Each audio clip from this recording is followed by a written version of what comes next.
Hello guys, स्वागत है आपका आपके अपने चैनल नॉलेज में।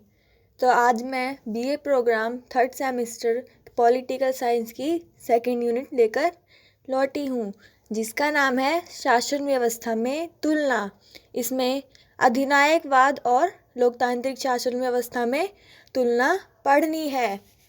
देखिए, इस यूनिट के अंदर आपको अधिनायकवाद और लोकतांत्रिक शासन व्यवस्था के बारे में पढ़ना है और दोनों में क्या क्या अंतर है इसकी तुलना भी करनी है। तो चलिए स्टार्ट करते हैं। तो आपको इस यूनिट में सबसे पहले इंट्रोडक्शन लिखना है। अब देखिए, इंट्रोडक्शन में आपको क्या लिखना है। अगर आप आंसर फॉर्मेटिंग के अनुसार अपना आंसर लिखेंगे एग्ज़ाम में, तो आपको सबसे पहले इंट्रोडक्शन ही लिखना होगा। तो इसमें आपको लिखना पड़ेगा कि इस क्वेश्चन के अंदर हम क्या क्या लिखेंगे, किन किन पॉइंट्स को मेंशन करेंगे, और लोकतांत्रिक व्यवस्था और अधिनायकवादी व्यवस्था ये दोनों क्या होते हैं इसको समझेंगे और इनमें अंतर लिखेंगे। तो इस तरीके से जो क्वेश्चन पूछा गया है आप उसमें से लेकर कुछ पॉइंट्स इसमें डाल देना कि हम अपने आंसर में क्या क्या मेंशन करेंगे। तो जैसे मैं आपको एक एग्जांपल देती हूँ कि हमें इंट्रोडक्शन कैसे लिखना होगा। तो आप ऐसे लिखेंगे कि इस प्रश्न के उत्तर में हम दो प्रकार की शासन व्यवस्था के बीच में अंतर स्पष्ट करेंगे तथा अधिनायकवाद एवं लोकतांत्रिक शासन व्यवस्था की विशेषता, अंतर और इसकी कमियों पर प्रकाश डालेंगे। विश्व भर में शासन प्रणालियों एवं शासकों का इतिहास उतना ही प्राचीन है जितना कि मानव इतिहास प्राचीन है। तो इस तरीके से आप कुछ पॉइंट इसमें मेंशन कर दीजिएगा जो आपको क्वेश्चन पूछा गया हो उसके अकॉर्डिंग। और इसमें कुछ पॉइंट्स ये भी लिख सकते हैं कि मानव की उत्पत्ति के साथ ही उन पर नियंत्रण रखने व शासन करने के उद्देश्य से कई शासन प्रणालियों का उदय हो चुका था। यानी कि मानव देखिए अकेले ऐसे समाज में तो नहीं रह सकता। कि आप भी जानते हैं कि अगर हम अपने परिवार को ही ले ले तो उसमें बिना रूल रेगुलेशन के रहा नहीं जा सकता। इसमें ऐसे लड़ाई झगड़े होते रहेंगे। तो इसलिए जब से मानव का निर्माण हुआ, जब से मानव की उत्पत्ति हुई, तो उन पर नियंत्रण रखने और उन पर शासन करने के लिए कई सारी शासन प्रणाली अपने आप ही पैदा हो गई। जैसे हमने प्राचीन समय में भी देखा था कि कई प्रकार की दास प्रथाएं थी, फिर पूंजीपति सामंतवादी व्यवस्था, ऐसे कई सारी व्यवस्था का उदय हुआ। तो इसमें से कुछ प्रणालियों को हमें पढ़ना है। जैसे पहले के समय में क्या था, राजतंत्र था, राजा जनता पर शासन करते थे, और फिर तानाशाही व्यवस्था हुई, और उसके बाद अधिनायकवाद, फिर अब जनतंत्र। तो ऐसे कई प्रकार के शासन व्यवस्थाएं होती है। जनतंत्र में लोगों का शासन होता है जिसे लोकतंत्र भी कहा जाता है। तो इस तरीके से अभी हमारे देश में क्या है, जनतंत्र है, यानी लोकतांत्रिक शासन व्यवस्था को अपनाया गया है, क्योंकि यह सबसे अच्छी शासन करने की प्रणाली है, व्यवस्था है। तो इस तरीके से हमें इस यूनिट के अंदर दो तरह की शासन व्यवस्थाओं को पढ़ना है। तो आप ये पॉइंट्स इंट्रोडक्शन में डालेंगे। आधुनिक समय में क्या हुआ कि जनतंत्र यानी कि लोकतंत्र को सर्वश्रेष्ठ और सर्वोत्तम शासन प्रणाली के रूप में माना गया है। तो यानी लोकतंत्र जो है वो सबसे अच्छी शासन व्यवस्था है, जिसके बारे में हम अपने आंसर में लिखेंगे। तो ऐसे आपको कुछ इंट्रोडक्शन अपने आप से बनाकर लिख देना है। इंट्रोडक्शन आपका ऐसा होना चाहिए कि उसे पढ़कर पता चल जाए कि आप अपने आंसर में क्या क्या मेंशन करेंगे। तो इस तरीके से आपको अच्छे मार्क्स मिल सकते हैं। तो सबसे पहला पॉइंट क्या लिखना है आपको, अधिनायकवाद क्या होता है।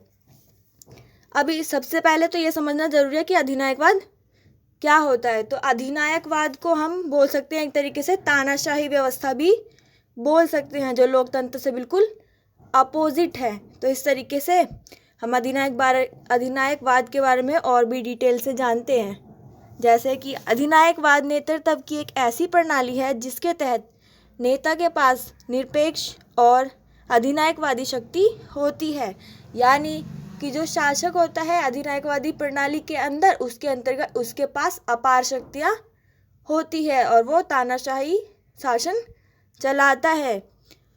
जिस कारणवश वह अपने अनुयायियों से किसी विषय पर परामर्श मांगे बिना ही अपने सभी नीतियों को और नियमों को लागू करता है। अब देखिए लोकतंत्र में क्या होता है, लोकतंत्र में जो भी फैसले लिए जाते हैं वो जनता की सहमति के द्वारा लिए जाते हैं। अगर कोई कानून पास भी हो जाता है और जनता उस पर अपना समर्थन नहीं देती है, जनता उसके विरोध में होती है, तो उसमें संशोधन भी किया जाता है। और हमारे शासन व्यवस्था में क्या होता है कि जो विधेयक होता है, जो कानून होता है, वो कानून बनने से पहले कई चरणों से पास किया जाता है, लोकसभा में पेश किया जाता है, राज्यसभा में पेश किया जाता है, तब जाके राष्ट्रपति की मंजूरी मिलने के बाद वो कानून बन जाता है। लेकिन अधिनायकवादी व्यवस्था में क्या होता है कि वहाँ पर जो शासक होता है वो किसी से सलाह मांगता ही नहीं है, उसके पास इतनी शक्ति होती है कि वो बिना किसी की परामर्श लिए हुए ही अपने नियमों को लागू कर दे। तो इस तरीके से आप समझ गए होंगे कि अधिनायकवाद क्या होता है। इस प्रणाली में क्या होता है कि केंद्रीय शक्ति और व्यक्तिगत स्वतंत्रता का दमन हो जाता है, यानी कि शक्ति का केंद्रीकरण होता है किसके हक में, शासक के हक में। यानी कि जो शासक है उसके पास सारी शक्ति है, उसे किसी से परामर्श मांगने की, सलाह मांगने की ज़रूरत ही नहीं है और उसके पास स्वतंत्रता भी है। में नेता सर्वोच्च होता है और उसके ऊपर कोई उच्च अधिकारी नहीं होता, यानी कि जो शासक है वो सबसे शक्तिशाली होता है, वो सर्वोच्च होता है, उसके ऊपर कोई भी उससे बड़ा अधिकारी नहीं है, यानी उसके ऊपर रिस्पॉन्सिबिलिटी नहीं है। इसलिए उसके विवेक पर, उसके नेतृत्व में सब कुछ न्याय करने की शक्ति होती है। यानी कि उसके अकॉर्डिंग क्या होता है कि वो जो भी नियम कानून पास करेगा वो सभी अच्छे ही हैं, उसमें कोई भी कमी नहीं है, यानी कि वो बिल्कुल सही है, वो न्याय योग्य है। उसके अकॉर्डिंग वो किसी से परामर्श नहीं मांगता, सजेशन नहीं मांगता। तो आप इस प्रणाली को समझ गए होंगे, ये बिल्कुल लोकतंत्र से विपरीत प्रणाली है। तो अब हमारा नेक्स्ट पॉइंट आता है अधिनायकवाद का इतिहास, कि यानी अधिनायकवाद की पृष्ठभूमि क्या है।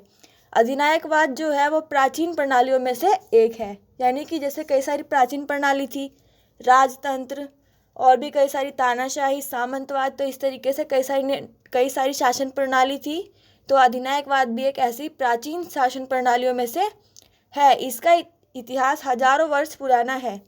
हालांकि अधिनायकवाद के आधुनिक रूप की जड़ें स्लाविक सम्राटों में है, यानी कि इसका इतिहास काफ़ी पुराना है।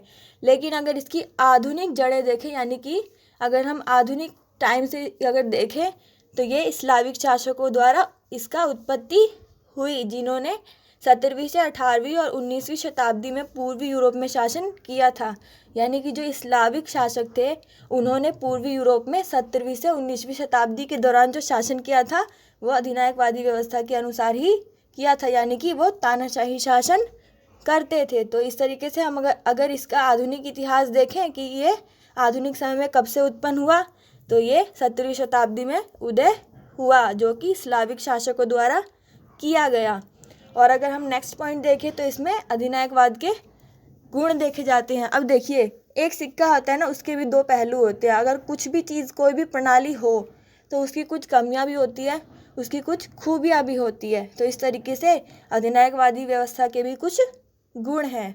अधिनायकवाद की खूबियों में से एक सबसे अच्छी खूबी क्या है कि निर्णय लेने की प्रक्रिया बहुत ही ज़्यादा सरल है और सुव्यवस्थित है। जो भी निर्णय होता है वो जल्दी से जल्दी ले लिया जाता है। अब हमारे यहाँ क्या होता है कि कोई भी बिल पास करने में ज़्यादा समय लगता है, सर्वसहमति होनी ज़रूरी होती है, राज्यसभा की और लोकसभा की। तो इस तरीके से यहाँ पर काफ़ी टाइम लगता है। लेकिन अधिनायकवादी व्यवस्था में क्या होता है, निर्णय जो होते हैं, जो फैसले होते हैं, वो जल्दी से जल्दी ले लिए जाते हैं। तो ये सबसे पहली खूबी है कि समय की बचत होती है। और इसकी दूसरी खूबी क्या है, एक सुव्यवस्थित निर्णय लेने की प्रक्रिया में, यानी कि एक अच्छे निर्णय लेने की प्रक्रिया में परामर्श में इस्तेमाल होने वाले समय की बचत होती है। यानी कि मैंने आपको पहले समझाया कि इसमें परामर्श नहीं लिया जाता है कि सुव्यवस्थित निर्णय तक पहुंचने के लिए जो परामर्श में होने वाले समय होता है उसकी बचत हो जाती है। अब हमारे लोकतंत्र में परामर्श में समय बहुत ज़्यादा व्यर्थ हो जाता है, लेकिन इस व्यवस्था में समय की बचत हो जाती है, यानी कि डायरेक्ट फैसले नेता के द्वारा ले लिए जाते हैं। और इसकी कुछ कमियां भी हैं, कुछ खूबियों के साथ कुछ कमियां भी होती है। तो इसकी कुछ कमियां हैं जो अधिनायकवाद यानी कि तानाशाही और दमनकारी शासन व्यवस्था है, यानी जो अधिनायकवाद है वो तानाशाही और दमनकारी शासन व्यवस्था से जुड़ा हुआ है, यानी इसमें गरीबों का, अल्पसंख्यकों का दमन होता है। ये तानाशाही व्यवस्था है। इस कारणवश इसे किसी भी देश में नेतृत्व में आदर्श प्रणाली नहीं माना गया है। इसे कोई भी देश जो है वो आदर्श प्रणाली नहीं मानता, यानी कि अच्छी और हितकारी प्रणाली नहीं मानता। इसे सभी देश बुरी प्रणाली मानते हैं, दमनकारी प्रणाली मानते हैं। यह प्रणाली किसी संगठन या देश के विषय में की कल्पना और रचनात्मकता को दबा देता है। यानी कि ये जो प्रणाली है अधिनायकवाद, ये किसी भी देश की संरचना और विकास को दबा देता है। उसकी सभी यानी कि जो भी विकास होता है वो रुक जाता है। तो इस तरीके से आज का वीडियो समाप्त होता है। अगर आपको पसंद आए तो एक लाइक कर दीजिएगा और वीडियो को अपने दोस्तों के साथ शेयर कीजिएगा और चैनल को सब्सक्राइब कर दीजिएगा। Thank you.